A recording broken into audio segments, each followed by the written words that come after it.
ಸತ್ಯವೇದದಲ್ಲಿ ಕೆಲವು ಕಡೆ ದೇವರ ವಾಕ್ಯ ಹೀಗೆ ಬರೆಯಲ್ಪಟ್ಟಿದೆ, ದೇವರ ವಾಕ್ಯವನ್ನ ಓದು ಧ್ಯಾನಿಸು, ಅಥವಾ ಸತ್ಯವೇದವನ್ನ ಓದು ಧ್ಯಾನಿಸು ಎಂಬುದಾಗಿ ಬರೆಯಲ್ಪಟ್ಟಿದೆ. ಸೊ ಕೆಲವರಿಗೆ ಯಾಕೆ ಸತ್ಯವೇದವನ್ನ ಓದಬೇಕು? ತಿಳಿಯದಿದ್ದರೂ ಕೂಡ ಸತ್ಯವೇದ ಓದುವುದನ್ನ ನಾವು ನೋಡುತ್ತೇವೆ. ಸೊ ಈ ದಿನ ನಾವು ಯಾಕೆ ಸತ್ಯವೇದವನ್ನ ಓದಬೇಕು ಎಂಬುದಾಗಿ 4 ವಿಷಯಗಳನ್ನ ತಿಳಿದುಕೊಳ್ಳಲಿಕ್ಕಿದ್ದೇವೆ. ಬನ್ನಿ.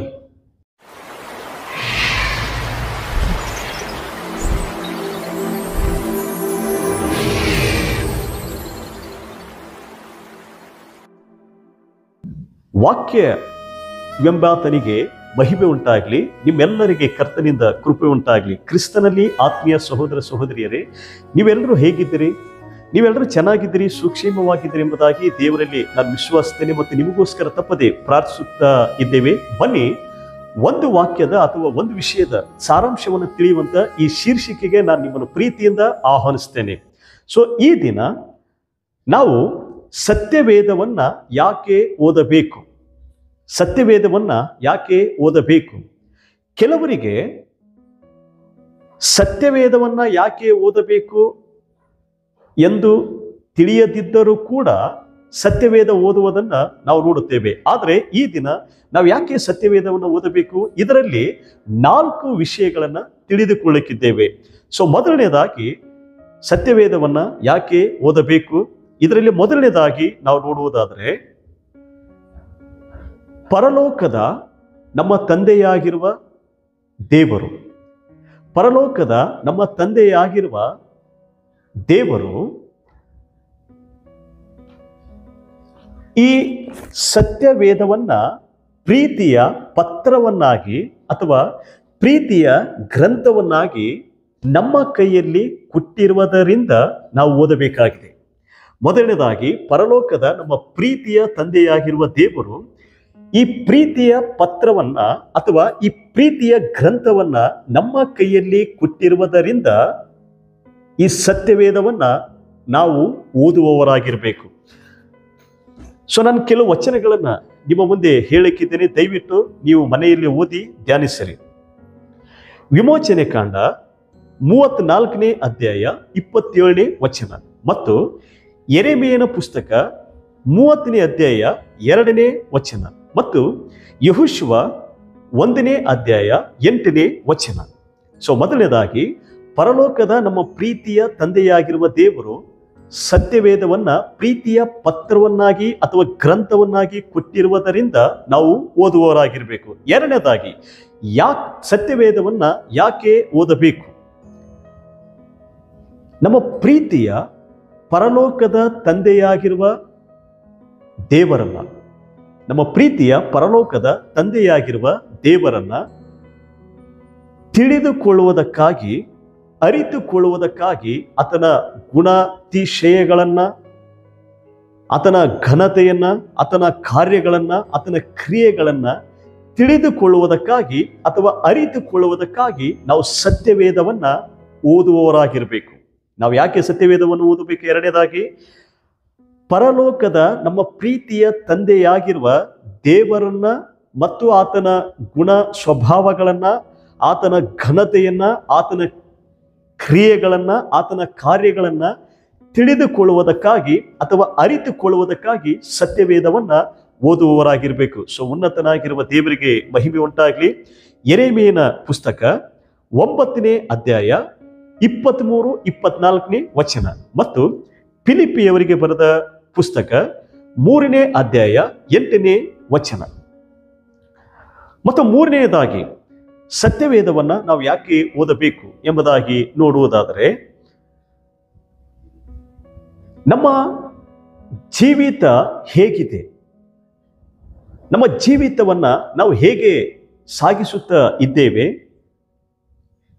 ನಮ್ಮ ನಡೆ, ನುಡಿ, ಸ್ವಭಾವ ಇವುಗಳನ್ನು ತಿಳಿದುಕೊಳ್ಳುವುದಕ್ಕಾಗಿ ಮತ್ತು ಆತ್ಮೀಕ ಜೀವಿತದಲ್ಲಿ ಉನ್ನತ ಮಟ್ಟಕ್ಕೆ ಹೋಗುವುದಕ್ಕಾಗಿ ಅಥವಾ ಆತ್ಮೀಕ ಜೀವಿತದಲ್ಲಿ ಬೆಳೆಯುವುದಕ್ಕಾಗಿ ನಾವು ಸತ್ಯವೇದವನ್ನ ಓದುವವರಾಗಿರಬೇಕು.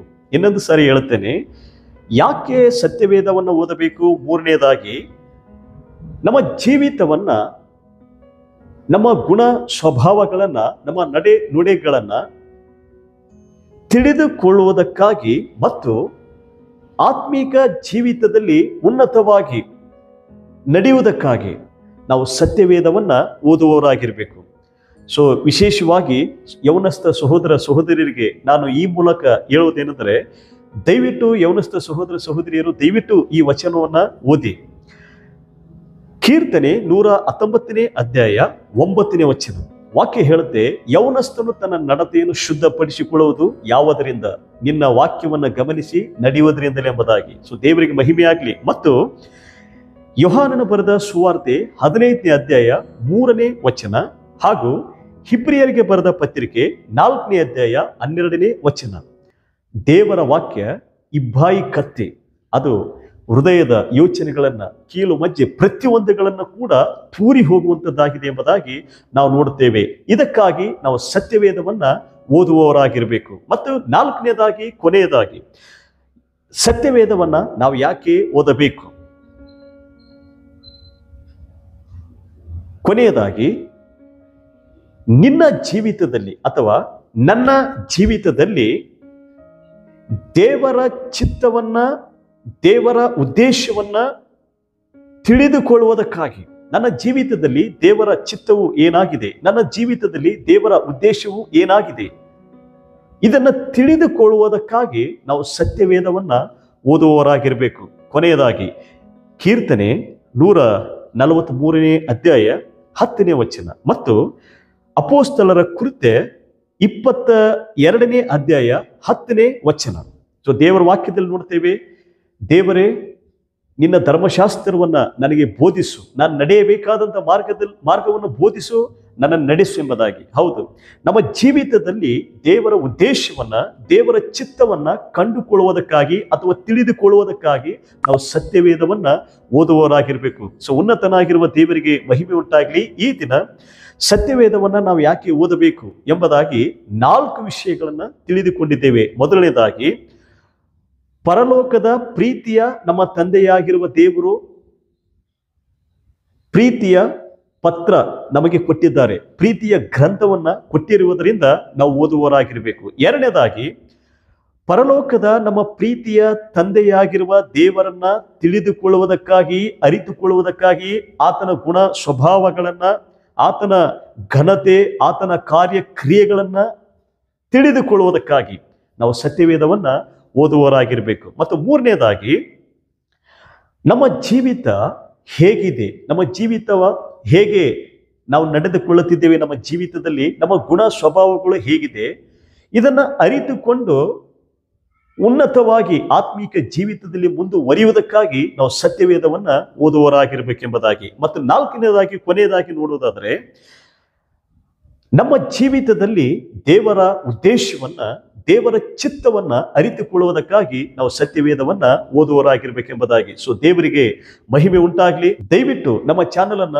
ನೀವು ಹೊಸದಾಗಿ ವೀಕ್ಷಿಸ್ತಾ ಇರುವುದಾದರೆ ಈಗಲೇ ನಮ್ಮ ಚಾನಲ್ ಅನ್ನ ಸಬ್ಸ್ಕ್ರೈಬ್ ಮಾಡಿಕೊಳ್ಳಿ. ಮತ್ತು ಸಬ್ಸ್ಕ್ರೈಬ್ ಮಾಡಿಕೊಂಡಂತ ತಮ್ಮೆಲ್ಲರಿಗೂ ಕೂಡ ವಂದನೆ. ದಯವಿಟ್ಟು ಈ ಸಂದೇಶವನ್ನ ಕೇಳಿದ ಮೇಲೆ ದಯವಿಟ್ಟು ಈ ಸಂದೇಶವನ್ನ ಶೇರ್ ಮಾಡಿ. ನಮ್ಮ ಕಣ್ಣುಗಳನ್ನು ಮುಚ್ಚಿ ಪ್ರಾರ್ಥನೆ ಮಾಡಿಕೊಳ್ಳೋಣ. ಪರಿಶುದ್ಧನಾಗಿರುವ ಪರಲೋಕದ ನಮ್ಮ ತಂದೆಯಾಗಿರುವ ದೇವರೇ, ಈ ದಿನ ಸತ್ಯವೇದವನ್ನ ಯಾಕೆ ಓದಬೇಕು ಎಂಬುದಾಗಿ 4 ವಿಷಯಗಳನ್ನ ಕರ್ತನೆ ನಾವು ಕೇಳಿದ್ದೇವೆ ಸ್ವಾಮಿ. ಕರ್ತನೆ, ಕೇಳುವಂತ ಒಂದು ಕೃಪೆ ನಮ್ಮ ಒಬ್ಬೊಬ್ಬರಿಗೆ ನೀನು ಅನುಗ್ರಹಿಸಿದಕ್ಕಾಗಿ ಸ್ತೋತ್ರ. ಸರ್ವಶಕ್ತನಾಗಿರುವ ದೇವರೇ, ಹೌದು, ಪರಲೋಕದ ನಮ್ಮ ಪ್ರೀತಿಯ ತಂದೆಯಾಗಿರುವ ದೇವರು ಕೊಟ್ಟಂತ ಪತ್ರವಿದು, ಗ್ರಂಥವಿದು, ಇದನ್ನು ನಾವು ಓದಬೇಕು. ದೇವರನ್ನ ತಿಳಿದುಕೊಳ್ಳುವುದಕ್ಕಾಗಿ, ಅರಿತುಕೊಳ್ಳುವುದಕ್ಕಾಗಿ, ಆತನ ಗುಣ ಸ್ವಭಾವಗಳನ್ನ, ಆತನ ಘನತೆ, ಆತನ ಕಾರ್ಯ, ಆತನ ಕ್ರಿಯೆಗಳನ್ನ ಅರಿತುಕೊಳ್ಳುವುದಕ್ಕಾಗಿ ನಾವು ಸತ್ಯವೇದವನ್ನ ಓದಬೇಕು. ಮತ್ತು ನಮ್ಮ ಜೀವಿತ ಹೇಗಿದೆ, ನಮ್ಮ ನಡೆ ನುಡಿ ಸ್ವಭಾವ, ನಮ್ಮ ಇದನ್ನು ಅರಿತುಕೊಂಡು ತಿಳಿದುಕೊಂಡು ಉನ್ನತವಾಗಿ ಆತ್ಮೀಕ ಜೀವಿತದಲ್ಲಿ ಮುಂದುವರಿಯುವುದಕ್ಕಾಗಿ ನಾವು ಸತ್ಯವೇದವನ್ನು ಓದುವವರಾಗಿರಬೇಕು. ಮತ್ತು ದೇವರ ಚಿತ್ತವನ್ನ, ದೇವರ ಉದ್ದೇಶವನ್ನ ನಮ್ಮ ಜೀವಿತದಲ್ಲಿ ಕಂಡುಕೊಳ್ಳುವುದಕ್ಕಾಗಿ ನಾವು ಸತ್ಯವೇದವನ್ನ ಓದುವವರಾಗಿರ್ಬೇಕೆಂಬುದಾಗಿ ನಾವು ಕೇಳಿದ್ದೇವೆ. ಹೌದು ಕರ್ತನೆ, ಈ ಸಂದೇಶವನ್ನು ವೀಕ್ಷಿಸುತ್ತಿರುವಂತಹ ಪ್ರೀತಿಯ ಸಹೋದರ ಸಹೋದರಿಯರು ಪ್ರತಿದಿನ ಸತ್ಯವೇದವನ್ನ ಓದುತ್ತಾ ಕರ್ತನೆ ಆತ್ಮೀಕ ಜೀವಿತದಲ್ಲಿ ಉನ್ನತವಾಗಿ ನಡೆಯುತ್ತಾ ನಿನ್ನನ್ನು ಅರಿತುಕೊಳ್ಳುತ್ತಾ ಕರ್ತನೆ ತಮ್ಮ ಜೀವಿತಗಳನ್ನ ನಿನ್ನ ವಾಕ್ಯದ ಮುಂದೆ ಪರಿಶೀಲಿಸಿಕೊಳ್ಳುತ್ತಾ ಕರ್ತನೆ ನಿನ್ನ ಚಿತ್ತದ ಹಾಗೆ ನಡೆದುಕೊಳ್ಳುವಂತೆ ನಿನ್ನ ಕೃಪೆಯನ್ನು ಅನುಗ್ರಹಿಸಿ ನಡೆಸು. ನಮ್ಮ ಸಂದೇಶವನ್ನ ಕೇಳುವಂತ ಪ್ರತಿಯೊಬ್ಬ ನಿನ್ನ ದೇವ ಮಕ್ಕಳನ್ನ ಕುಟುಂಬಗಳನ್ನ ನೀನು ಹೆಸರಾಗಿ ಆಶೀರ್ವದಿಸಿ ನಡೆಸಪ್ಪ. ಈಗ ಮಾಡಿದಕ್ಕಾಗಿ ನಿನಗೆ ಸ್ತೋತ್ರ. ಎಲ್ಲ ಸ್ತುತಿ ಘನ ಮಾನ ಮಹಿಮೆ ನಿನಗೆ ಸಲ್ಲಲಿ. ಪ್ರಾರ್ಥನೆ ಯೇಸುವೇ ನಿನ್ನ ನಾಮದಲ್ಲಿ ಬೇಡಿಕೊಳ್ಳುತ್ತೇವೆ, ಆಮೆನ್. ಸೊ ದೇವರಿಗೆ ಮಹಿಮೆ ಉಂಟಾಗ್ಲಿ, ನಿಮ್ಮೆಲ್ಲರಿಗೆ ಕರ್ತನಿಂದ ಕೃಪೆ ಉಂಟಾಗ್ಲಿ. Price the lord.